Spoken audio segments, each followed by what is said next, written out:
Bon, déjà, vous devez savoir recevoir l'onction et recevoir un manteau. Je l'ai dit ici au préalable, le manteau est une onction, mais toute onction n'est pas un manteau. Le manteau, c'est une onction qui a atteint son paroxysme, ayant été développée tout au long de la vie d'un général de Dieu et qui devient transférable d'une génération à une autre. Quelqu'un m'a posé la question, prophète, tu as dit que toute onction n'est pas transférable. Non, toute onction est transférable. Oui, c'est ce qu'on appelle l'impactation. Donc, je vais pas appeler des gens ici, comme je ferai tout à l'heure, je prie pour vous, je vous ai impacté, mais je ne vous ai pas donné le manteau. Le manteau qui est sur moi est en train d'être développé. Il arrivera une saison de ma vie où je relâcherai ce manteau. Le manteau se développe tout au long de la vie de la personne. Dans le caractère, dans les persécutions, dans l'intégrité, dans l'obéissance et dans le fait d'apprendre les voies du Seigneur. Là, c'est ce qu'on appelle un manteau. Et quand on transfère le manteau maintenant, là c'est maintenant, on reçoit le même appel que la personne avait. Je l'ai expliqué dernièrement ici. Donc, comment recevoir plutôt l'onction de quelqu'un qui est loin? Parce qu'on ne peut pas recevoir mon manteau aujourd'hui. Non, on peut recevoir l'onction que j'ai. Parce que l'onction est transférable par ce qu'on appelle couramment dans le jargon évangélique l'impactation, impactation. Bon, déjà, par rapport à cette question, vous ne pourrez recevoir l'onction que si vous connaissez le monde spirituel. Le monde physique, la terre a des distances. Le jour où j'ai voyagé avec Pat Carva, on est arrivé en Inde. On a réalisé au fait qu'on est toujours sur la terre des humains, mais on est arrivé de l'autre bout du monde, en Asie, à cause de la distance. Pour arriver à tel endroit, certains utiliseraient la marche. D'autres, à cause de la distance, utiliseraient un vélo, une moto, un bus, une voiture. Pour certains, un bateau par voie fluviale. D'autres utiliseraient peut-être un cheval, un âne, un chameau pour certains. D'autres le TGV, d'autres le tram, Thalys. Il y a plusieurs autres voies. Pour arriver dans un lieu, pour arriver aussi le plus vite possible et dans des meilleures conditions. Parce que sur la terre des hommes, il y a des distances. Dans la distance, pour quitter de là où nous sommes, pour aller où nous voulons aller, nous devons emprunter un moyen de transport. Maintenant, dans le monde spirituel, c'est différent. Dans le monde spirituel, quelque chose qui est à l'autre bout du monde peut entrer en contact avec moi si je suis capable d'utiliser un moyen de transport plus rapide que la voiture. Un moyen de transport plus rapide que l'avion. Si je veux aller à Cap Boto, voir Baba Meshach qui était mort et ressuscité. Tellement il était mort là, il est ressuscité, ça fait peut-être 3 semaines. Il était mort, on a dit il est mort, mais il est revenu à la vie. Nous célébrons l'ancêtre des prophètes à Cap Boto. Si je veux aller vers lui, je dois aller, on m'a montré la voie, je me prépare de même aller le voir, parce que j'aime beaucoup ça. Aller là-bas jusqu'à Cap Boto, tout ça, on arrive peut-être à 2 jours, à 3 jours. Après avoir quitté ici, mais je peux aller là-bas aussi en utilisant un autre moyen de transport. Parce que le monde physique et le monde spirituel se diffèrent aussi en fonction de l'espace temporel. Ici, je dois prendre 3 jours, c'est-à-dire 24 fois 3, 24 heures fois 3, n'est-ce pas? Ça me donne le nombre d'heures que j'utilise pour aller jusqu'à Kaboto. Mais dans le monde des esprits, dans le monde spirituel, ça n'a rien à voir avec le temps chronos, 24 heures fois 3. Dans le monde spirituel, on voyage avec la vitesse de la lumière. On voyage avec la vitesse de la pensée. La lumière, scientifiquement, fait 7 fois le tour de la Terre en 1 seconde. Tu n'as pas entendu? La lumière voyage fait 7 fois le tour de la Terre en 1 seconde. Je crois que c'est 300 000 km par seconde. Et même Albert Einstein disait que la lumière voyage même plus vite que ça. La lumière voyage plus vite que ça. Elle ne pèse pas, mais lorsqu'elle voyage plus vite. Ta parole est une lampe à mes pieds et une lumière sur mon sentier. Pourquoi on dit que ta parole court avec vitesse? C'est parce que ta parole est une lumière. La parole voyage à la vitesse lumière. Oh, tu n'as pas entendu. La parole de Dieu voyage à la vitesse de lumière. Les anges sont des lumières. Ils voyagent à la vitesse de la lumière. Voilà pourquoi Daniel dit, l'homme Gabriel vint à l'heure de l'offrande du soir d'un vol rapide. On parle de la vitesse. Court avec vitesse. D'un vol rapide. Et le vol rapide de Gabriel, c'était à la vitesse de la pensée. À la vitesse de la lumière. Ceux qui pratiquent les voyages astrales vous diront, quand on est dans ce monde-là, on veut voyager, on pense à un endroit et on y est. Même ceux qui ont été dans le Seigneur ravis en esprit, ils savent. Quand on arrive au ciel, on pense à un endroit, on est arrivé là-bas. Parce que la voie de transport. Alors quelqu'un peut entrer en contact. Quelqu'un peut entrer en contact avec l'onction d'une personne qui est lointaine par 4 ou 5 voies. Je vais parler juste de 3. Est-ce que je peux? Première voie par laquelle on peut contracter l'onction de quelqu'un qui est loin. Quel est le premier moyen de transport? C'est ce qu'on appelle l'activation de l'aspirateur. Il est écrit dans la parole de Dieu, aspirez aux dons les meilleurs. Un don spirituel n'est pas donné que par la souveraineté de Dieu. Le don spirituel est aussi donné par la capacité de celui qui la désire à d'activer l'aspirateur en lui. Parce que si je branche l'aspirateur ici et qu'il y a un sachet, un papier ou la poussière là-bas, l'aspirateur n'est pas là où il y a la poussière, n'est pas là où il y a le papier, n'est pas là où il y a le sachet. Mais la puissance d'attraction qu'il y a dans l'aspirateur est capable d'attirer quelque chose qui est loin, Karabashaka, d'attirer quelque chose qui est loin jusqu'à entrer dans l'aspirateur. Il est possible que tu me suives là où tu es, ou que tu sois assis ici. La même onction qui a sur moi entre sur toi, parce que tu as été capable d'activer l'aspirateur. Que celui qui aspire reçoive. Ah, toi qui viens là, lève les mains. Reçois au nom de Jésus. Derrière lui. On appelle ça la puissance de l'aspirateur. Nous désirons une génération des aspirateurs. Tout le monde n'ira pas voir Benny Hinn à Orlando. Tout le monde n'ira pas voir Dag Mize au Ghana. Tout le monde n'ira pas voir Baba Meshach à Kaboto. Tout le monde n'ira pas voir les Kabaso Bradaba. L'archbishop Duncan Williams au Ghana. Tout le monde, les Parabashaka, les Praku Parayabase, les Pariabasoko. Tout le monde n'ira pas voir ces hommes de Dieu dans leur pays. Mais là vous êtes, même devant leurs livres, même devant leurs vidéos, même devant leur site internet, tu peux tellement aspirer à quelque chose que ton aspirateur activé peut attirer.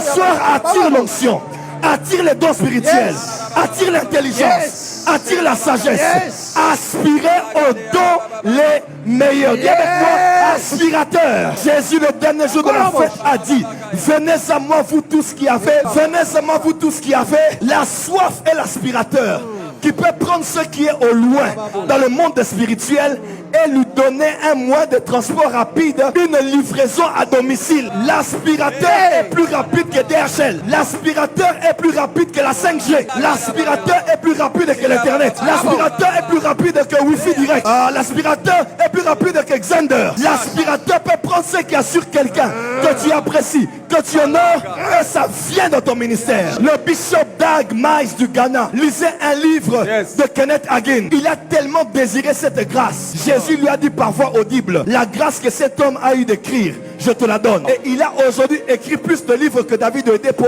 de son vivant. Il est possible que tu reçoives la grâce d'un général qui est vivant par ta capacité à honorer, ta capacité à célébrer, ta capacité à aimer, ta capacité à désirer. La convoitise est mauvaise, mais un seul endroit où la convoitise est permise, c'est dans les choses spirituelles. La convoitise est un péché, mais il y a un milieu, il y a un secteur dans lequel la convoitise est permise, c'est dans les choses spirituelles. Ouais, tu peux désirer ce que quelqu'un a, tu peux aimer ce que quelqu'un a, tu peux apprécier ce que quelqu'un a. Le mot impossible n'existe pas dans le monde spirituel. La deuxième voie, le deuxième moyen de transport, c'est la plus grande loi de toutes les lois de l'univers. Dans le monde de l'ésotérisme, dans le monde de New Age, on appelle ça la pensée positive. Parce qu'ils savent que peu importe qui tu es, tu peux attirer tout ce que tu veux avoir au travers de cette loi. Mais l'opposé de cette loi, dans le royaume des cieux, c'est ce qu'on appelle F-A-I-T-H en anglais, F-O-I en français. Si cela est impossible, non, rien n'est impossible à Dieu et tout est possible à celui qui croit. Frère, nous sommes arrivés à une époque où Élie a déjà fait tomber son manteau. Tout le monde passe par là, mais personne n'a l'audace et le courage d'enlever son manteau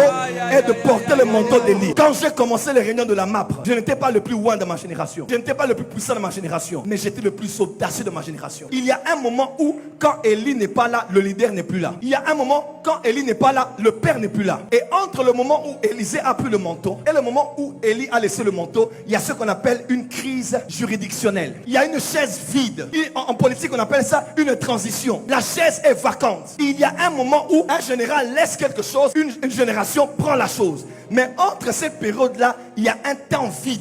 La différence qui se fera réside dans l'audace que quelqu'un a. De dire cette histoire-là, ce n'est pas pour les autres fils de prophètes. Cette histoire-là est pour moi. La capacité de retirer le passé et de prendre le nouveau, de le porter et de dire: le même Dieu qui a ouvert l'eau du Jourdain va le faire avec moi. Et de faire ce que le Père avait fait et de voir les résultats qu'il avait vus. Notre génération a un problème. L'onction est là, les manteaux sont là, mais on n'a pas des hommes courageux. On n'a pas des femmes courageuses. Je n'ai pas plus de foi que tout le monde, mais j'ai le courage de la foi. J'ai l'audace de la foi. Je vois un homme de Dieu faire un miracle. Il prie et les jambes poussent. Je dis, moi aussi je ferai ça à la prochaine réunion. Je prie et les gens me poussent. J'ai vu le prophète Hubert faire le miracle money. Je dis, non, non, moi aussi je prends le manteau. Frère, le monde spirituel c'est un monde de la foi. Je suis à Lubumbashi. Je priais pour les gens. J'ai dit, j'ai envie de faire apparaître de l'huile dans les mains ici. Qu'est-ce que je fais? J'ai pensé à Bouchiri. J'ai vu une vidéo de Bouchiri.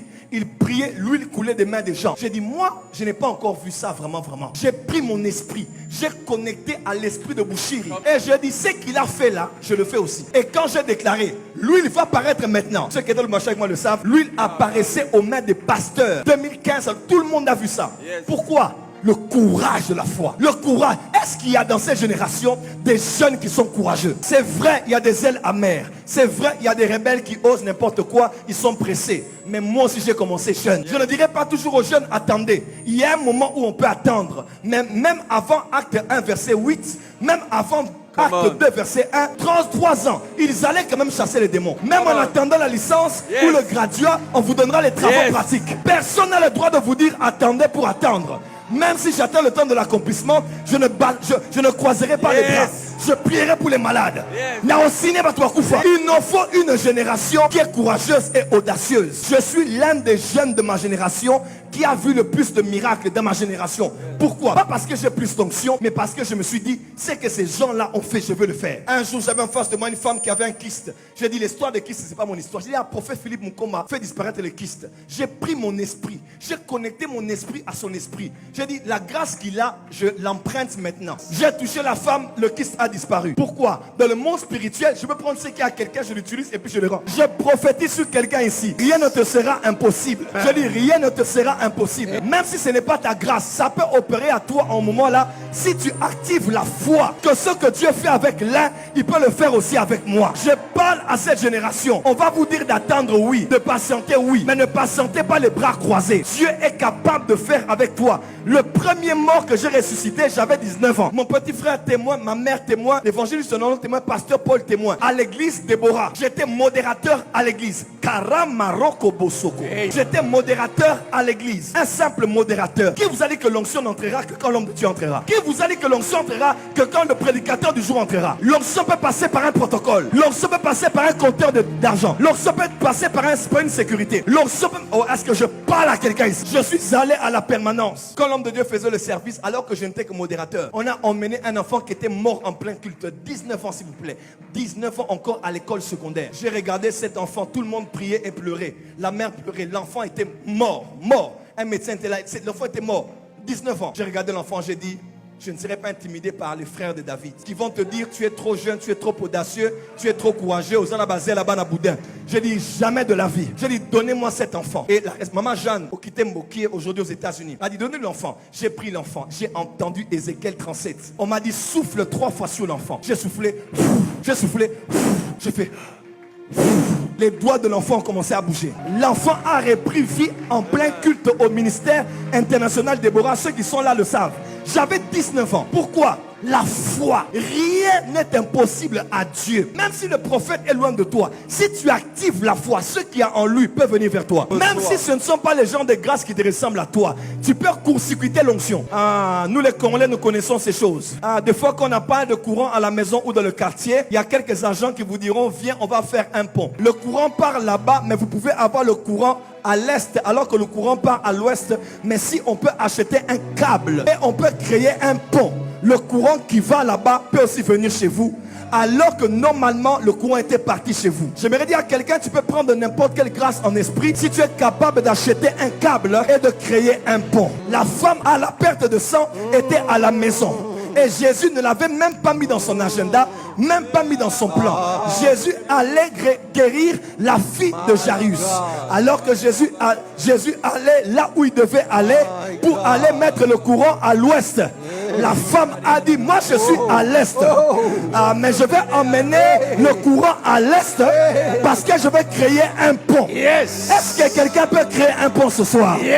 La femme a pris le câble. La pari à Bassa. Lorsqu'elle a branché le câble, Jésus a dit, qui m'a touché? Ce n'était pas prévu. Cette puissance était pour la fille de Jairus. Qui m'a touché? Cette femme avait mis un pont. Et quand Jésus l'a vu, il a dit, va, ta foi t'a sauvé. Est-ce que quelqu'un a la foi ici? Même si un homme de Dieu est déjà mort, une femme de Dieu est déjà morte, un homme de Dieu est loin de toi, tu n'as pas le transport ni le billet pour aller vers lui. Par la foi, tu peux recevoir